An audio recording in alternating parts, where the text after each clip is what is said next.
voudrais vous parler de l'effet multiband dynamique, donc du compresseur multiband qu'on retrouve à l'intérieur d'Ableton Live. Donc ici, sur cette prod, j'ai décidé de l'utiliser à l'intérieur du master.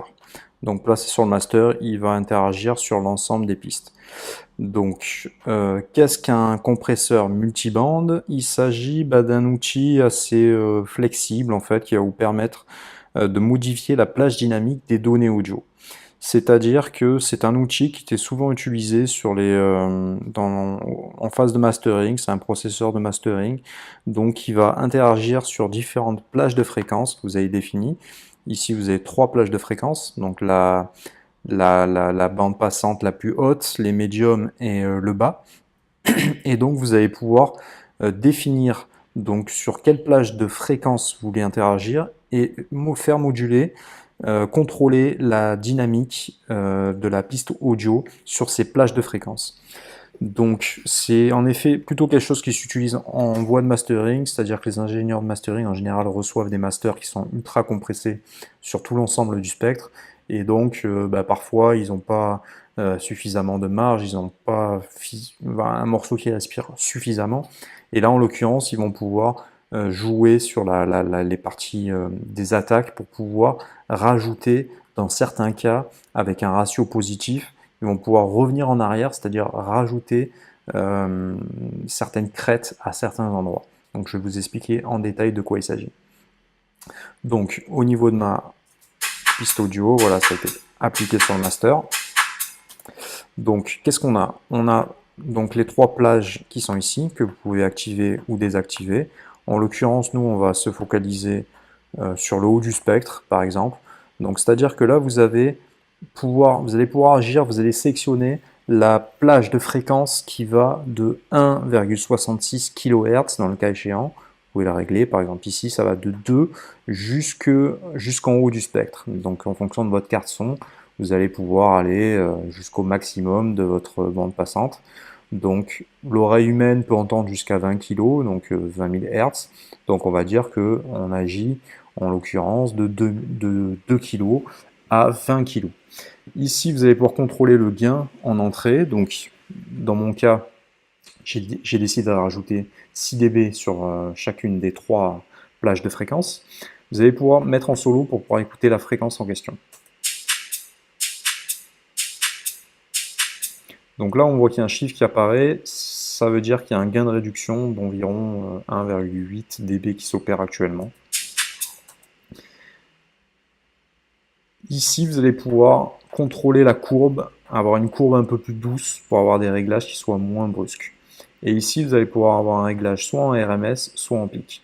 Je répète, RMS est un niveau moyen, donc les algorithmes d'Ableton vont analyser le niveau sonore et vont faire une moyenne pour avoir quelque chose qui soit une analyse un peu plus large.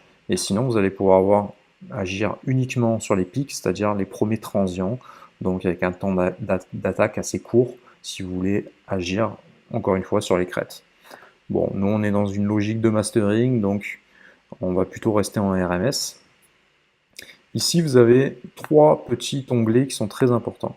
Il s'agit, dans un premier temps, du réglage d'attaque et de release. Donc l'attaque et le relâchement.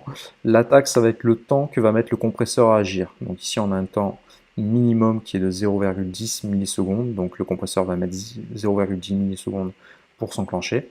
Après que la dynamique, que le signal ait passé le seuil que l'on va définir. Et ensuite, vous avez le relâchement. Donc le relâchement actuellement, le compresseur va ensuite mettre 219 millisecondes avant de s'arrêter de fonctionner.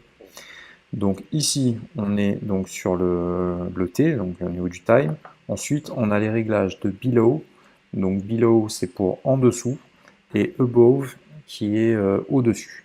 Donc en dessous d'un certain réglage, c'est-à-dire que là, vous allez pouvoir étirer une zone que vous allez définir. Vous pouvez régler également par ici. Et là, vous allez avoir un taux de ratio que vous allez pouvoir définir. Donc, c'est-à-dire que ici, par exemple, avec le signal fonctionne jusque-là, je vais retirer ça pour ne pas vous embrouiller. Donc, c'est-à-dire que là,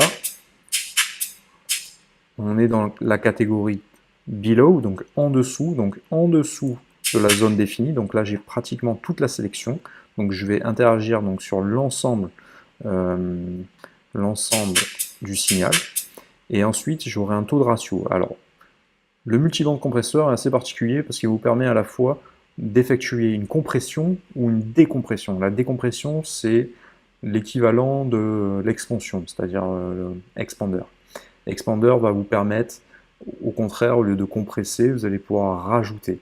Donc le compresseur va réduire la dynamique du morceau, l'expander va rajouter la dynamique dans le morceau. Donc ratio négatif ou positif. Donc là, vous voyez que un gain de réduction de moins 1 dB, un gain de réduction. Si je réduis, j'augmente. Moins 12, moins 16, moins 10. Voilà, jusqu'à moins 30. Voilà, au maximum, je peux retirer avec ces réglages jusqu'à moins de 6 dB. Inversement, vous allez voir si je passe de l'autre côté, ça va finir par passer en positif.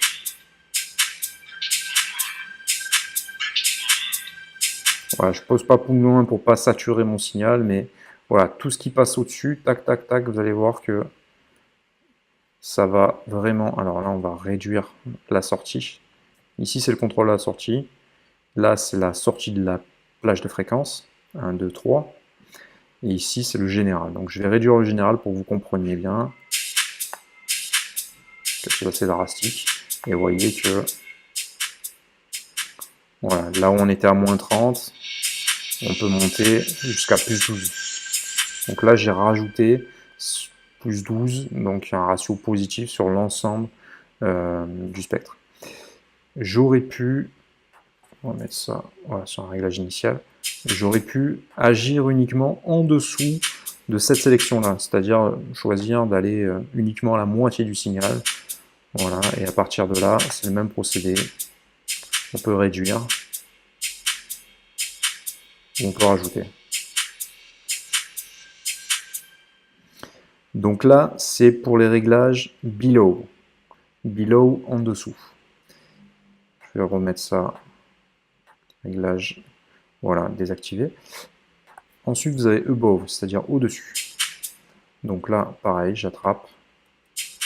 Donc par exemple, au-dessus, voilà, tout ce qui passe au-dessus, donc à partir de là, jusqu'à peu près ici, dans ce cas présent, vous allez pouvoir agir dessus. Donc de quelle manière? Pareil, hein, ratio négatif ou positif. Donc là, vous voyez que j'ai retiré moins 15 dB en gain de réduction. Je peux aller à plus 15. Donc tout dépend de ce que je veux faire. Si je veux rajouter de la dynamique, si je veux réduire la dynamique de cette plage de fréquence en particulier. Vous voyez qu'on est en solo là pour l'écouter. Donc c'est un outil vraiment très puissant, là je vais remettre à 0, qui vous permet de faire énormément de choses, c'est-à-dire que vous pouvez faire 6 réglages simultanés en même temps. C'est-à-dire contrôler à la fois le bas de la dynamique, faire des réglages ici, faire des réglages également sur le haut, ajuster les deux, et en même temps faire un réglage classique de compression sur la plage de fréquence définie avec vos réglages d'attaque et de relâchement. Vous avez également le mode sidechain qui permet de faire interagir le compresseur multiband par rapport à un autre signal. Ça aurait été par exemple judicieux d'utiliser ça pour compresser par exemple le signal d'une basse par rapport au déclenchement d'une caisse claire. Lorsque vous avez le snare qui frappe, hop, ça va venir compresser les fréquences graves de la basse pour, voilà, pour laisser de la place à la caisse claire. Sachant que c'est pas gênant de... La caisse claire va plutôt... les harmoniques de la caisse claire vont plutôt venir au niveau du médium ou du haut médium. Donc si vous venez faire un petit creux entre guillemets à l'intérieur de la basse, ça va pas se ressentir, bien au contraire. Voilà. Les harmoniques de la basse aussi jouent dans les médiums, donc si vous creusez ici, ça va pas gêner la note fondamentale. Donc voilà, c'est un des effets. Vous pouvez l'utiliser également en DSR. Donc les DSR, c'est pour retirer les S dans la voix. Ouais, on les entend particulièrement lorsque je parle, les sifflantes. Donc entre 4,5 kg et 7 kg, en fonction que c'est une voix d'homme ou de femme, vous allez pouvoir faire un réglage écouter précisément, repérer la zone en question et faire opérer une réduction de fréquence uniquement sur cette plage de fréquence-là définie. Donc voilà, afin de réduire justement les S dans la voix, pour que ça s'entende un peu moins. C'est pas les fréquences qui sont très agréables à l'oreille. Donc voilà, vous pouvez agir sur ce genre de choses. Donc multibande compression, c'est quelque chose qui est vraiment très flexible, et Ableton a rajouté le mode ratio négatif, donc réduire la dynamique, ou expand, c'est-à-dire rajouter de la dynamique sur un signal. Donc ça c'est intéressant, c'est des fonctions qui existaient sur certaines machines analogiques, comme le DBX 160A. Il y a Elysia qui fait ça dernièrement avec le M-Pressor, pareil, qui est un compresseur monstrueux. Donc c'est vraiment bienvenu. Qu'est-ce qu'on a d'autre? Ici, c'est pour contrôler la sortie du signal. Ici, vous allez pouvoir jouer sur le temps, c'est-à-dire que vous allez pouvoir euh, faire une corrélation sur le temps, c'est-à-dire décaler plus ou moins l'effet en fonction du temps. Donc vous avez un réglage supplémentaire ici, ça peut être bienvenu de corriger un petit poil.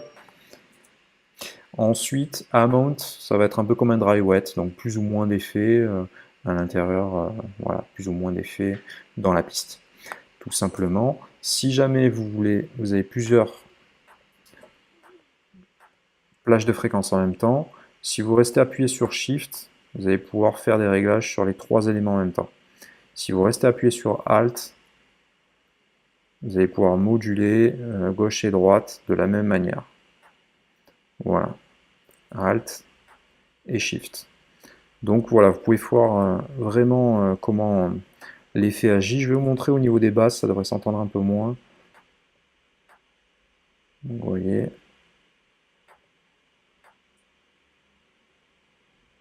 Voilà, vous voyez ici apparaître les modulations. Ça vous montre un petit peu comment ça agit. Donc par exemple, je pourrais faire un réglage comme ceci et jouer après au-dessus. Voilà, là, ça s'entend beaucoup plus, à 30 dB.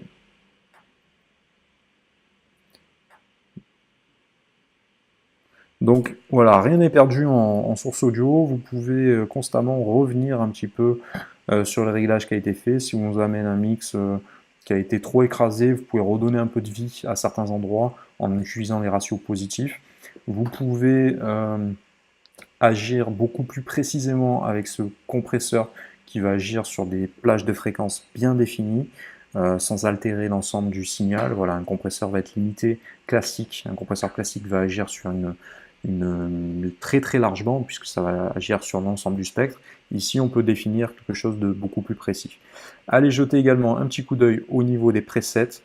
Certains presets, comme l'OTT par exemple, est absolument formidable sur des synthés, où c'est un son vraiment très spécifique. Allez creuser un petit peu les réglages qui sont faits.